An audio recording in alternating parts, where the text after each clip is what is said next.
Gerenụ akụkọ ụwa nke taata bụ Tuesday, abalị 5 n'ime ọnwa Eprel afọ 2022. Akụkọ ụwa na-abịara gị site n'ụlọ ọrụ American Biafran Veterans Network, ABVet Radio na TV dị na Washington DC nke mba Amerịka. Onye na n'olu ya bụ Omalicha Nwada Igbo. Chezie ntị ka ị nụrụ akụkọ ndị a n'uju ya.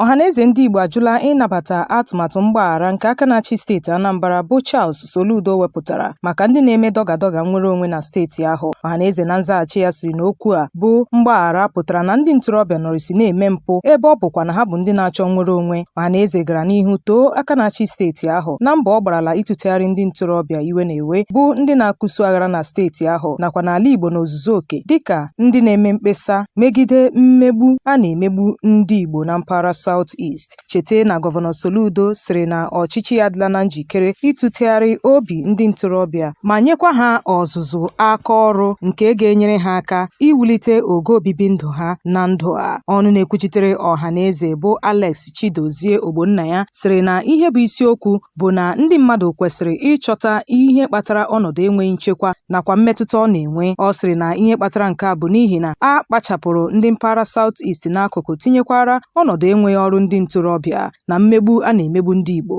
Ọ sịrị na obi adịghị ndị ntorobịa mma n'ihi na a na-eduba ha n'ogbenye ọnụ ntụ kwa ụbọchị naanị n'ihi na ha bụ ndị Igbo nakwa ihe ndị nna nna ha gabigara. Ọ sịrị na ọ bụ n'ihi nke a ka ndị ntorobịa ji na-akpọ oku ka a hapụ ha ka ha laa ma biri n'obodo nke aka ha. Ọkwa onye apụla ezi agaala n'ihu na steeti Anambra tụmadị n'ime obodo ndị mepere emepe na steeti ahụ, n'agbanyeghị na aka na-achị steeti ahụ bụ Charles Soludo nyere ntụziaka ka ụlọ ụka ndị dị na steeti ahụ nwee ọgbakọ ekpere iji wee kwụsị ya bụ ọkwa onye apụla ezi kwa ụbọchị Mọnde. Mana ọ bụ naanị ụlọ ụka ole na ole mere ya bụ ekpere dịka ndị mmadụ jụrụ ịpụta n'ụlọ ha. Ọ bụkwa otu ọnọdụ ahụ ka ahụtara na Nnewi nakwa gburugburu ebe obibi ha dịka agbachisiri ụlọ ahịa, ụlọ akụ, ụlọ akwụkwọ na ọdụ ụgbọala tinyekwara ọdụ ahịa mmanụ ebe okporo ụzọ tọgbọrọ chakoo. Ụfọdụ ndị bi na mpaghara Ọnịcha na Nnewi sịrị na ọnọdụ a bịara dịwakwuo njọ dịka ụgbọala na ndị mmadụ kọrọ ụkọ n'okporo ụzọ. Ha sịrị na ọ bụ n'ihi ntụziaka aka na-achị steeti ahụ nyere ka ndị ọrụ obodo laghachite n'ọrụ bụkwa ihe kpatara ndị mmadụ ji were ụjọ nọrọ n'ụlọ.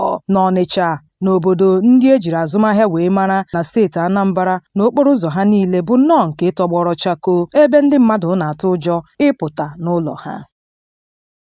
Mmadụ 11 ndị agha alaala mmụọ na Birni Ngwari na steeti Kaduna mgbe e nwere agha kpụ ọkụ n'ọnụ n'etiti ndị ọkpa egbe bụ ndị wakpọrọ ogbe ndị agha nakwa ndị agha bụ ndị nọ na obodo Powaya n'ụbọchị Mọnde. Dịka otu onye hụrụ mgbe nke a mere siri kwuo, ọ sịrị na ndị ọkpa egbe a jiri ọgba tumtum wakpọọ ogige ndị agha ma kwasuo mgbọ n'ebe ndị agha nọ. Ọ gara n'ihu kwuo sị na ndị ọkpa egbe a yi uwe ndị agha wee zọchie ma burukwa ngwa agha tara ọchịchị. Ọ gara n'ihu kwuo sị na ha gbagburu ndị agha mmadụ 11 merụọ mmadụ 19 ndị ọzọ ahụ, gbakwa ụgbọala nke ha ji ebu agha bụ Armored Personnel Carriers ọkụ. Ozi anyị nwetara kọwara sio na ha bukwara ngwa agha ndị agha wee rie mbọmbọ. Ka o sila dị, ndị isi ndị agha ekwubeghị okwu gbasara nke a.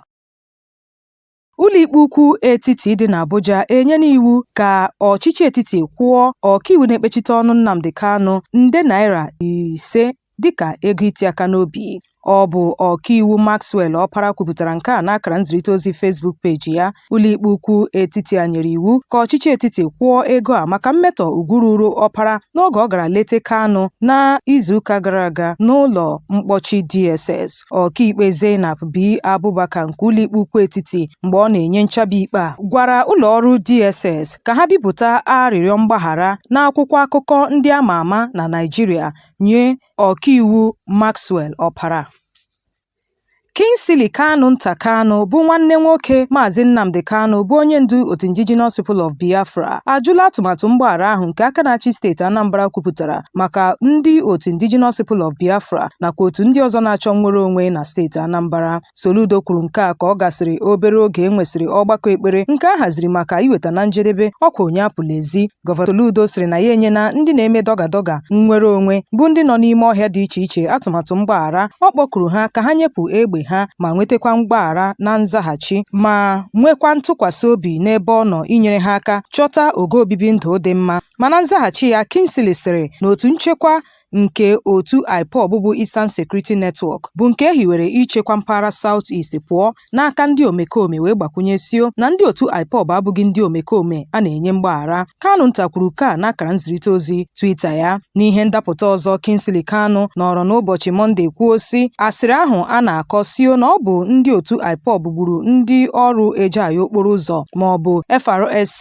bụ ndị na-agbagharị na nche bụ nnọọ okpokpo asị na steeti Anambra. Kanu ntasịrị na igbu ọchụ ọjọọ a na-aga n'ihu na mpaghara South East bụ nke sitere n'aka nwa amadi bi na mba Finland bụ onye na-achọ nnwere onwe Biafra bụ Simon Ekpa na ndị otu ya. Ọ sịrị na IPOB bụ ndị kwudosiri ike ichekwa mpaghara South East. Cheta na ndị ọkpa egbe gbagburu ndị ọrụ road safety abụọ tinyekwara otu onye ọkwọ ụgbọala n'okporo ụzọ awara awara siri Igbo Ukwu gawa Ụga na steeti Anambra. Ha merụkwara otu onye n'ime ha ahụ ebe onye nke ọzọ riri mbọmbọ ma tinye isi n'ọhịa.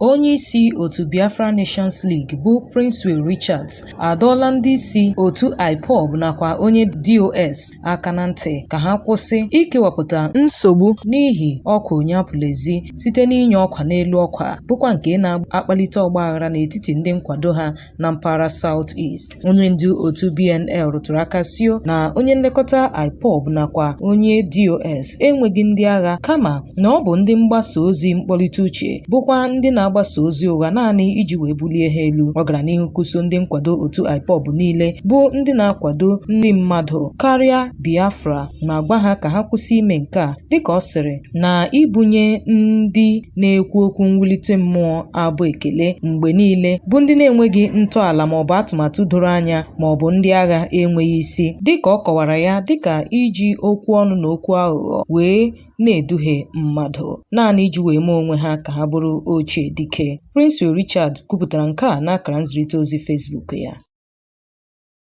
Igbo ndị nwe mmadụ, cheta nke ọma na akụkọ a na-abịara gị site n'ụlọ ọrụ American Biafran Veterans Network ABVet Radio na TV dị na Washington DC nke mba Amerịka. Igbo onye rụrụ ọrụ n'otu ndị agha, ị na-arụ ọrụ dịka onye agha na mba Amerịka nakwa na mba ụwa ndị ọzọ gbaa gburugburu. ABVet na-akpọ gị ka ị bịa sonyere otu ahụ. Naanị nyopuo ha n'akara mudide ha bụ www.abvet.org maọbụ na WhatsApp 202-250-0001. Onye na n'oli ya ka bụkwa Omalicha Nwada Igbo. Chezie ntị ka ị nụrụ akụkọ ndị fọdụrụnụ. Onye ndu otu Indigenous People of Biafra bụ Maazị Nnamdi Kanu akpọkuola ndị nkwado ya na ndị na-eso ụzọ ya ka ha na-ekpere ekpere dịka a na-akwado nnụrụ ikpe ya ọzọ. Ọkaikpe Binta Nyako nke ụlọikpe ukwu etiti ka a na-atụ anya inye nchabi ikpe n'akwụkwọ ahụ Kanu gbara bụ nke o ji ama aka megide ikpe ahụ a na-ekpe ya nakwa a ga-atụrụ ya dịka onye na-agba obodo mgbe okpuru n'abalị 8 nke ọnwa Eprel afọ 2022. Ka o sila dị, onye ndu otu IPOB gosiri olileanya sio na ya ga-enweta mmeri. O kwupụtara nke a mgbe ndị ọkaiwu ya gara leta ya na njem ha na-aga kwa ụbọchị Mọnde n'isi ụlọ ọrụ DSS dị n'Abuja. N'otu ozi nke ọkaiwu na-ekpechite ọnụ ya bụ Ifeanyị Ejiofor zipụrụ dịka ọ sịrị na mkparịta ụka ha na ya nwere bụ nke hiwere isi n'ịhazicha atụmatụ ha maka ihe ga-adapụta na nchabi ikpe ahụ n'ụbọchị Fraịde bụ nnọọ nke ịgara nke ọma n'atụmatụ ha ịma aka megide agọ ndị ahụ atụrụ ya bụ nke ha na-achọ ịkọwa dịka nke na-achịtaghị aja.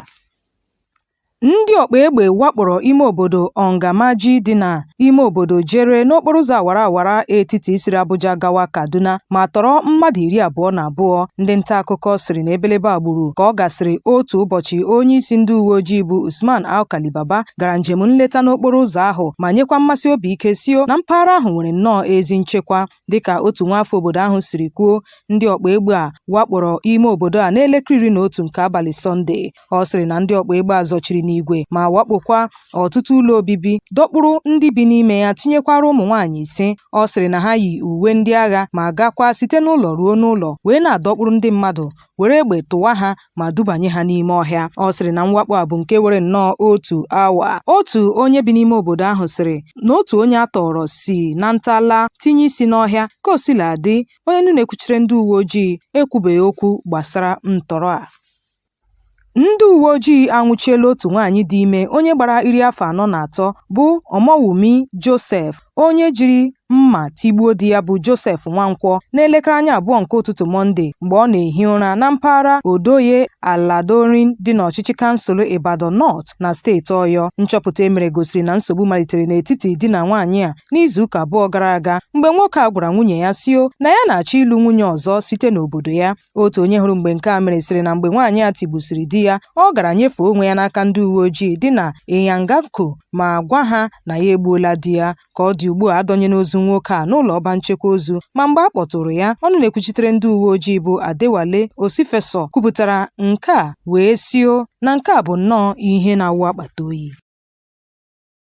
Igbo bụ Igbo ndị ọma, n'ebe a ka anyị ga-achịkọta ya n'akụkọ ụwa nke taa. Chete nke ọma na ọ bịara gị site n'ụlọ ọrụ American Biafran Veterans Network ABVet Radio na TV dị na Washington DC nke mba Amerịka. Anyị ga-enyefe unu ugbu a n'aka Chief Obidike bụ onye nọ na BTV News dị na Washington, onye ga-akọrọ gị akụkọ ụwa n'asụsụ Bekee ma mesịa wetara gị ihe omume nke akpọrọ Let's Talk About It with Chief O, onye nụrụ olu ya bụ Omalicha Nwada Igbo. Ụbọchị nta ka ị chụọ n'Owere nchi, ka emesịanụ.